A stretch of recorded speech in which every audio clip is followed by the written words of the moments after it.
You played drinking ping pong. I was sober. I was making sure you didn't do something dumb to hurt yourself, which you almost did. A lot of people have no self-confidence in themselves, but they don't want the commitment. So we live in a society that I think promotes the fact of hookups and stuff like that when you've got these apps like Tinder, Bumble, all of that. Bringing up the nitty-gritty questions here. A good smile is definitely a big plus. You have a really big smile, even though you don't like doing it. Way to just suck up there a little bit.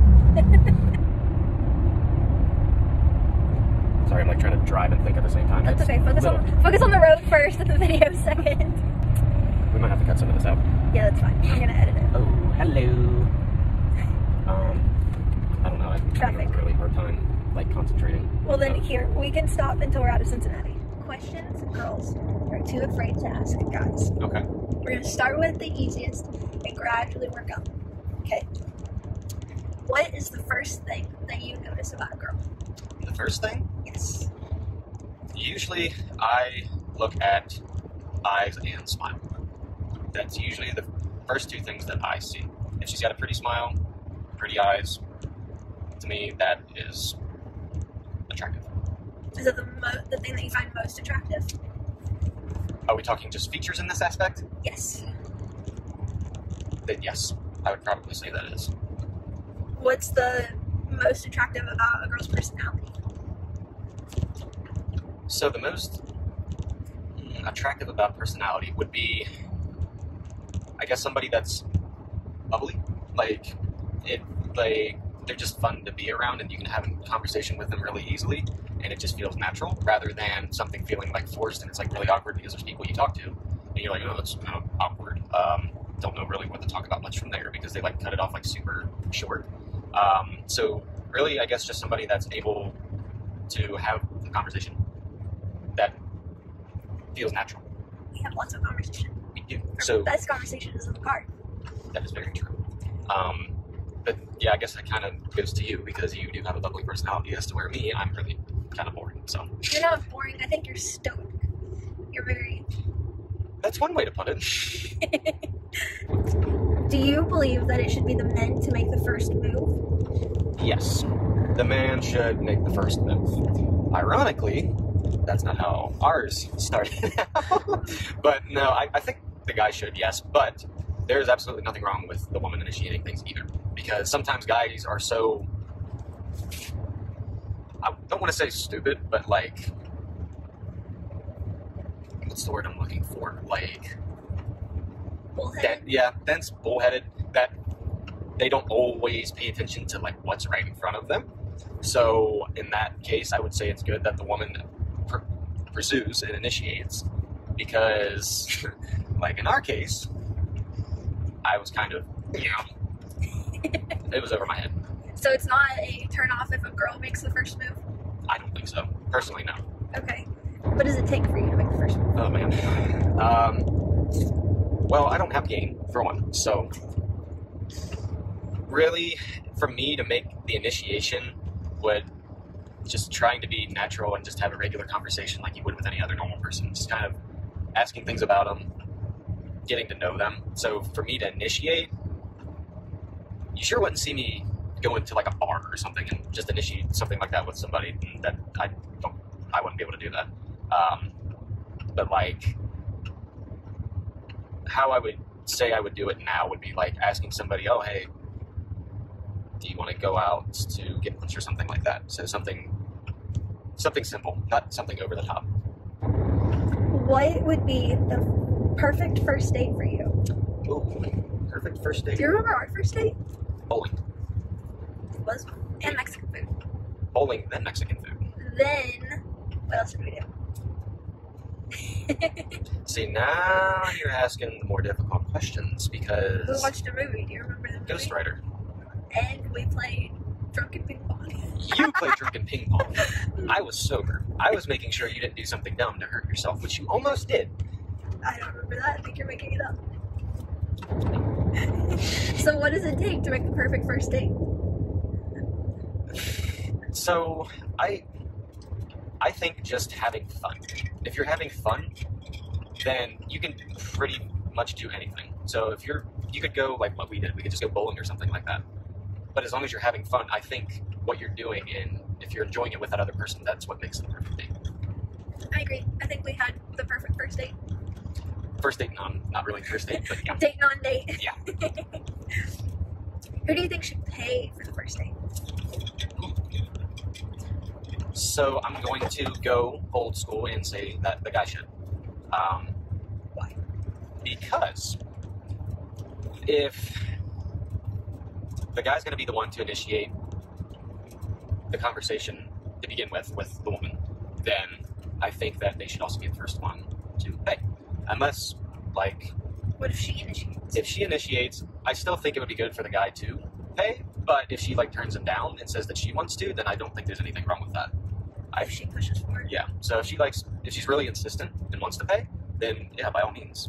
I'm not going to cause, like, any friction or something like that over who pays for the first date, because it's really just the way of the guy showing, I guess, chivalry, you could say, and making that step to show that he wants to make an effort and that he cares.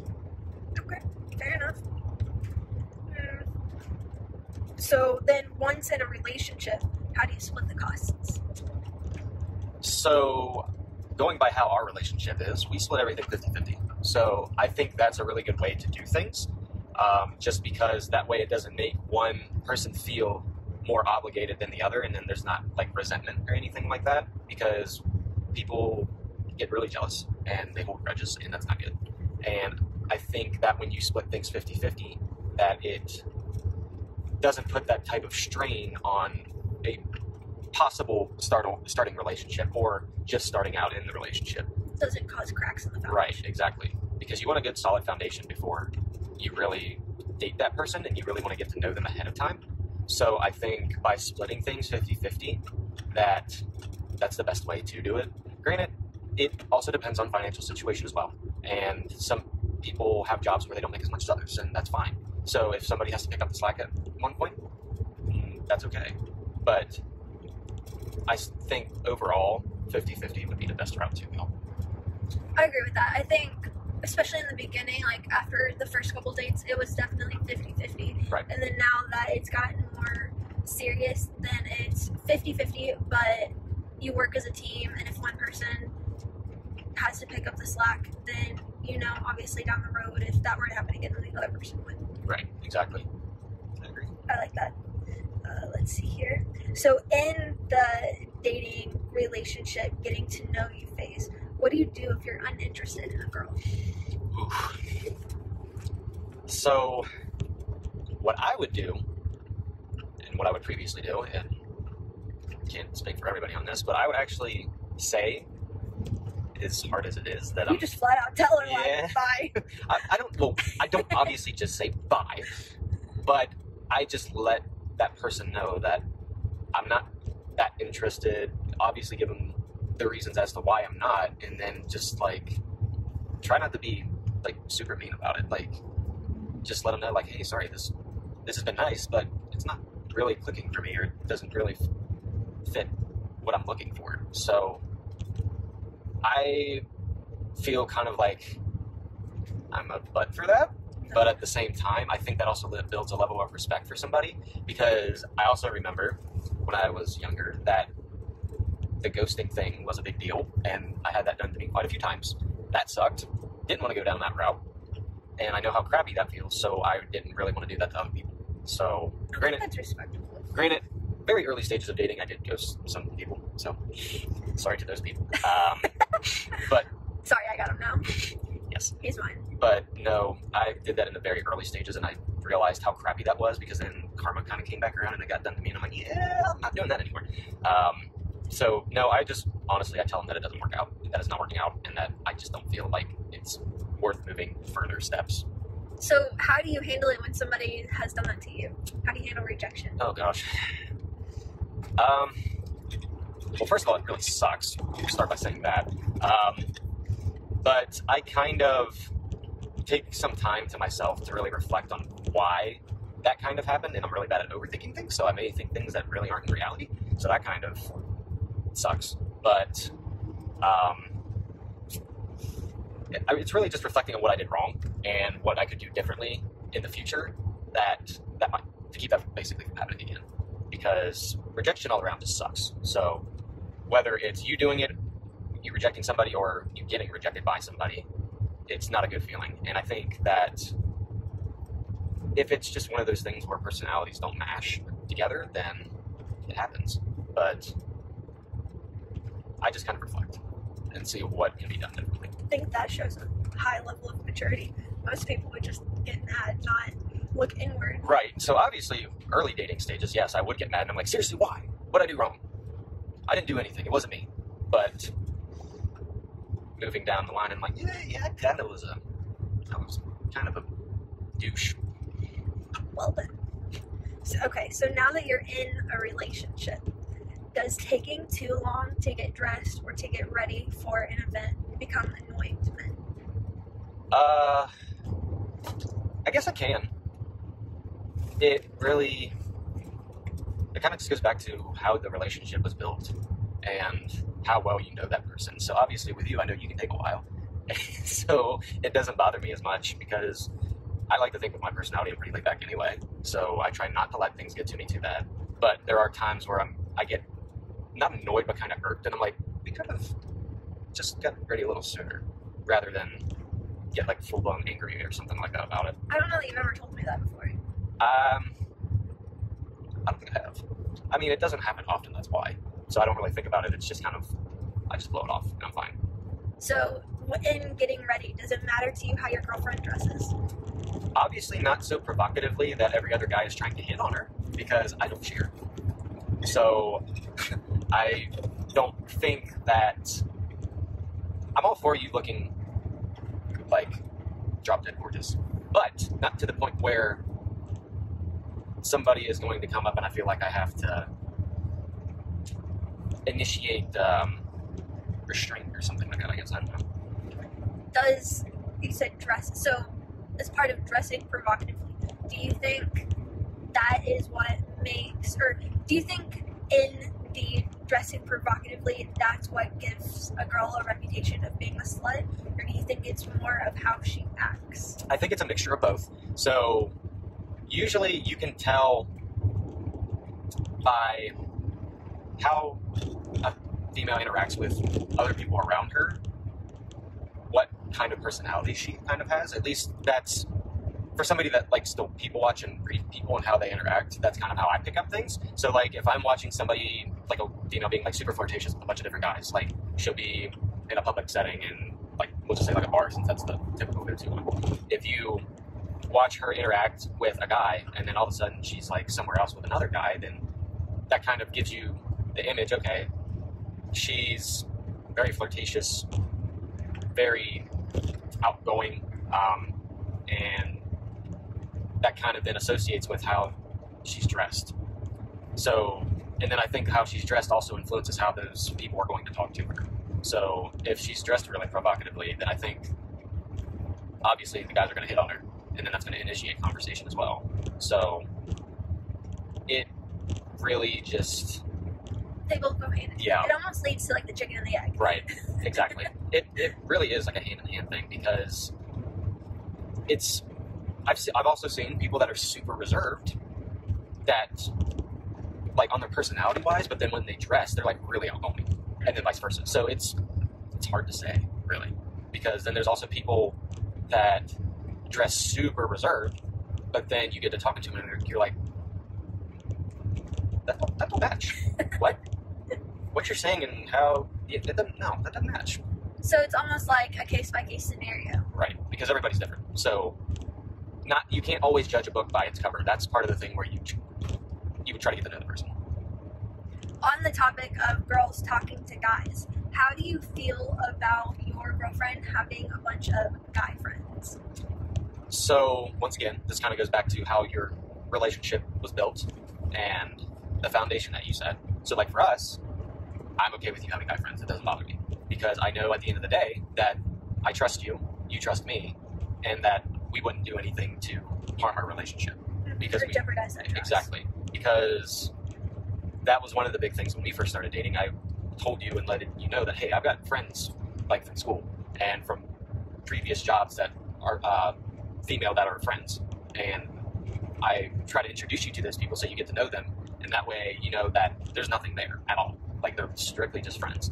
So I like to put everything on the forefront right from the get-go. So I think that when you build a relationship on trust like that, it shouldn't be an issue. But as soon as you build a relationship and you don't do that, and you kind of like keep things from people, like friends that you had that you never mentioned before, I think that can kind of build a rocky path. So I think it's just being open with your significant other or your spouse or whoever, and letting it be known right away. I think there's a difference between having friends and having close friends. Right. If there was like one or two guys that I went to with everything, Right. it's different than just having a friend that we hang out with. Like, everything that I confide in should be within you, and it shouldn't be within somebody outside of that relationship. Right. Well, that also kind of goes back to when we first started our dating phase. Well, getting to know each other early. We would honestly just confide in each other about everything. So And that's how it should be. Agreed. Because then that's how you build the confidence Exactly. and the trust in your relationship. So, let's see.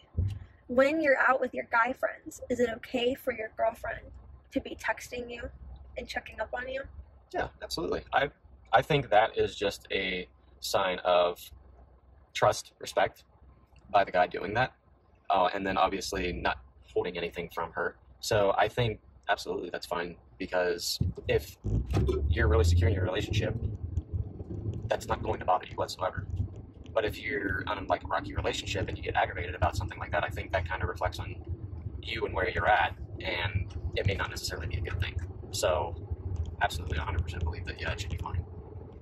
I think that can go both ways. If it's within a good foundation, then in my case it's more of, hey, I'm making dinner, when are you going to be home? Or what do you want for dinner? It's just keeping that other person in mind. Right. Whereas in some relationships, it's, who are you with? What are you doing? And trying to keep tabs to keep control, which is not where that should come from. Exactly. I agree. Your phone keeps locking. So with that in mind, is it okay to stay in touch throughout the day? Absolutely. Yes.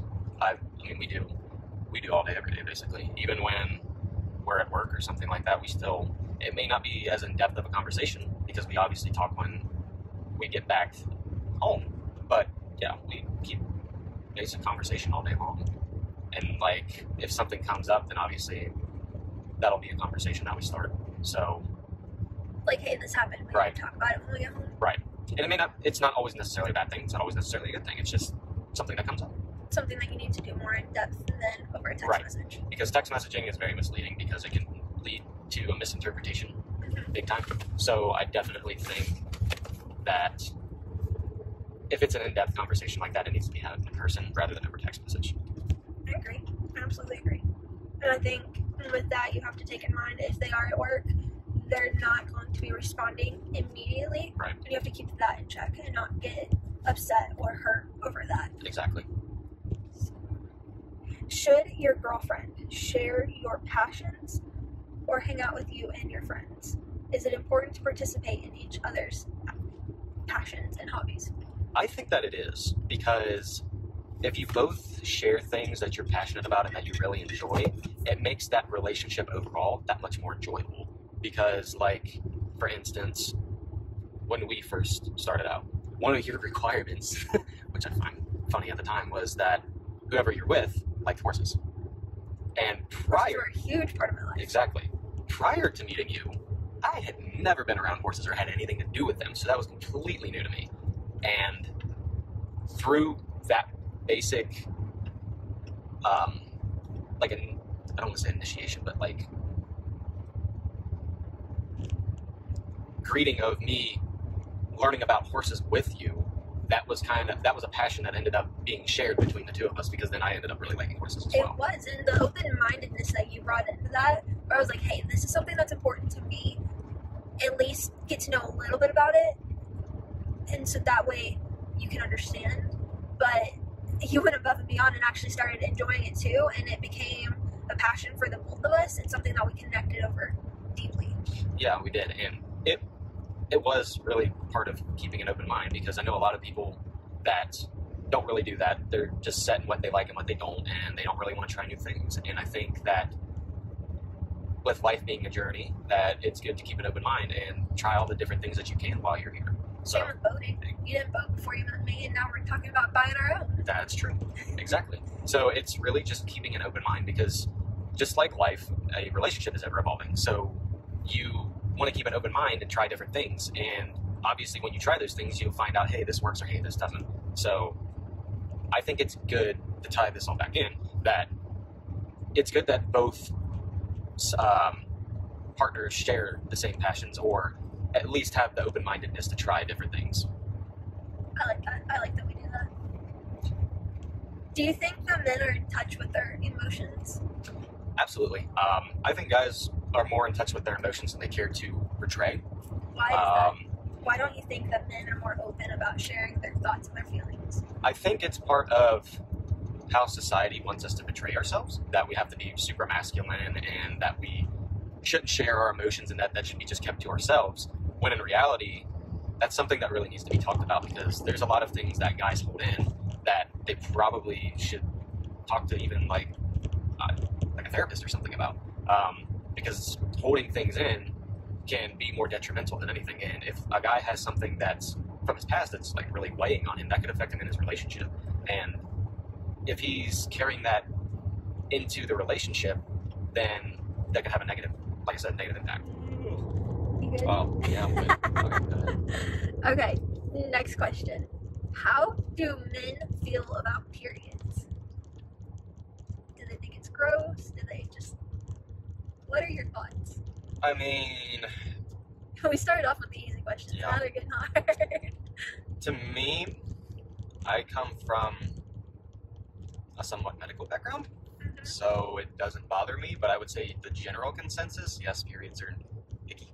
Icky? Yeah, they're icky. We don't like them too much. Okay. I'm guessing. I don't know. Can't speak for everybody, but it doesn't bother me. It's a normal cycle, normal thing. Do you think it's valid for women to be embarrassed or ashamed of their periods, or when they're on their periods, or going to get... I don't think that's right. No, I don't think they should be shamed, nor is it right to be like looked down upon. It's a normal thing. It's something that every woman experiences, and they shouldn't be belittled for it. So, no, I don't think that's right. For a man, is it awkward to go buy feminine products? Trouble. Feminine? No, not for me. Not at all. Doesn't bother me one bit. I don't think anything of it. But then again, like I said, can't speak for every guy. Maybe if somebody's younger and they've not really experienced that before, probably. But for me, Okay. no problems. How do you feel about period sex? Well, I don't know how I feel about it, honestly.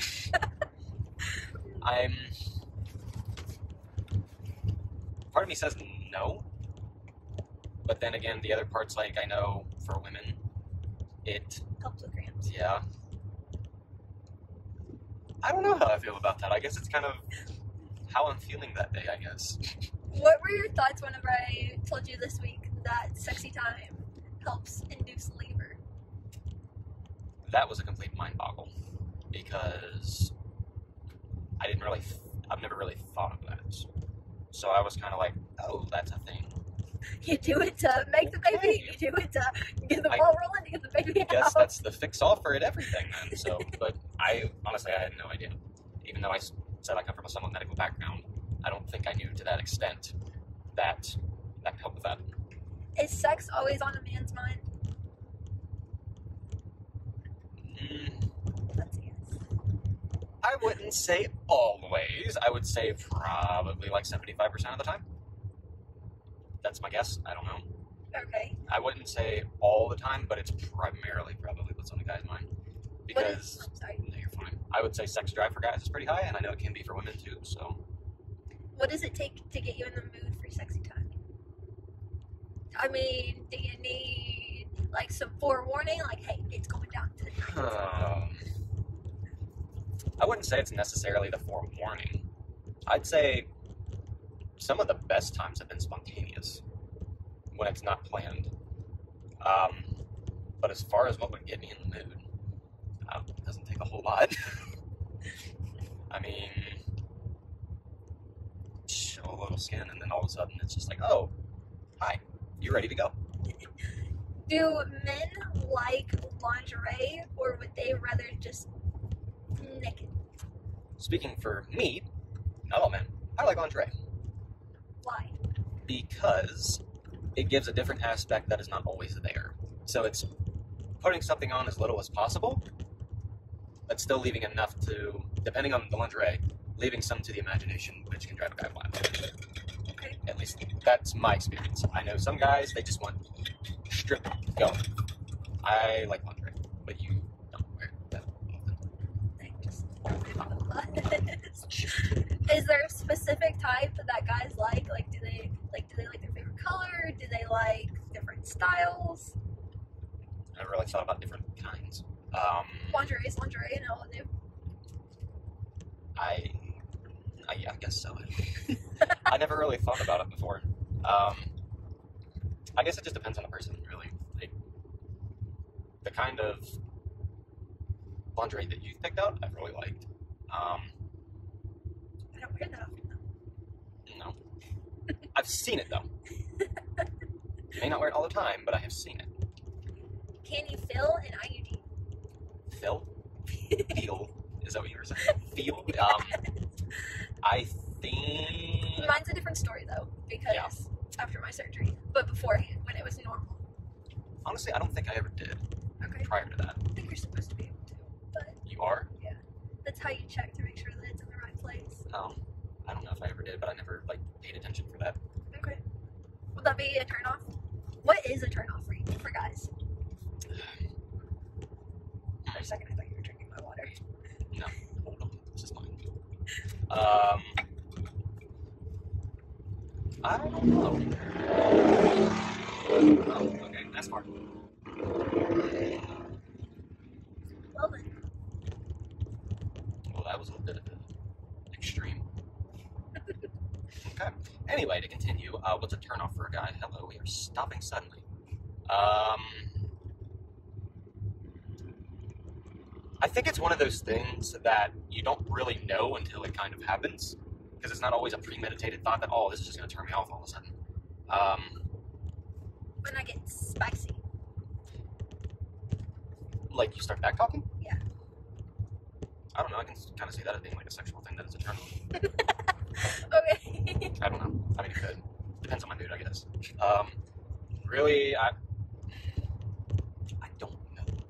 Because we've not really... Obviously, nothing that I do is a turnoff. Yeah. Nothing that I can think of off the top of my head. What makes for good sex? A connection. Actually, An emotional connection? yes. Okay. In a strong emotional connection. Because if you're just doing it to do it for pleasure, you're doing it for the wrong reason. And it's not always going to be that ecstasy, I guess you could say, that you're looking for. So I would say that having that strong emotional connection is what makes it that much better. Makes sense. I agree. How do you feel about hair down there? That doesn't bother me so much. Like I said before, it's something that's normal, so everybody's got it. I mean, some doesn't bother me, but as long as it's not like the freaking Amazon rainforest, we're good. So some's fine. I just would say not like a jungle. Is this things that men discuss? Men sit around talking about what they like versus what they don't like?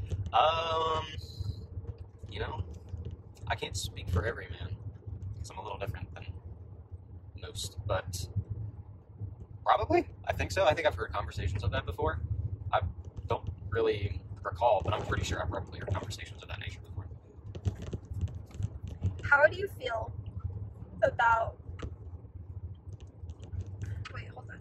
Yes. How do you feel about being in a relationship if the girl is waiting for marriage? Would it be a turnoff if a girl is a virgin? No, because to me, I think everybody is entitled to their own opinion. And if that is something that they are really looking forward to, then all the more power to them to have that kind of restraint, because not everybody does. Like for me, when I was younger, I wanted to wait until marriage as well because I'd always been told that you want to wait for the right person and wait till you get married, and then there'll be that much better of an experience. And I think that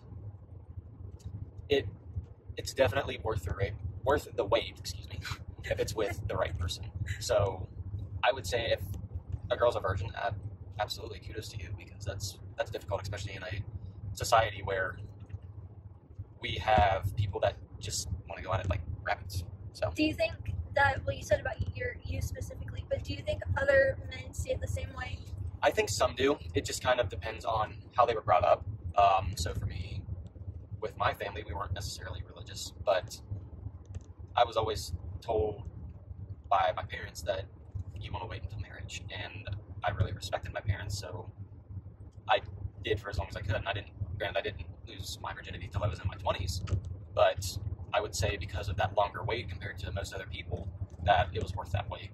I mean, I still wish I would have waited a little bit longer, but it is what it is. But yeah, I would say it's worth the wait if it's with the right person. And I know that's difficult because you may think you know it's the right person, but it may not be. But So I know that you believe in marriage. Do you think that is the general consensus among men? I would say the vast majority, yes. There's still some exceptions where there's men that don't. But I would say yes, because I like to think that men still look for that emotional connection, even though they don't verbalize it as much as maybe women do. So I would say that yes, most men are looking forward to being married, having a family, and living out life with their significant other. So yes. I know women vocalize that a lot more, that they're looking forward to it, and I didn't know if, because most of the jokes that you hear, like, the ball and chain, gotta get back home to the wife, like, Yeah. It's a reluctance and not something that men overall... It doesn't have a positive connotation associated, yeah. Exactly. I think that men do that as a form of joking. There's some that are probably literal about it, but I would say the majority of them are saying it as kind of like a joke. But it's really just hard to say. It depends on their personality. Do you look forward to it? I do, yes. How do you know how do you know when it's time? How do you know when you're ready? It's a good question because I'm still trying to figure that out myself. I don't think there's really ever a set right time to do it. I think it's just one of those things where if you've been with your significant other for any extended period of time, whether that be like 6 months to a year or something like that, I would say once you've lived with that person during that time, if everything just still goes smoothly, then I would say pop the question at any time, really. Because there's not really, I don't think there's really a set time to do it. Do you think that asking for her hand by the family is the right thing to do? Do you plan on doing that?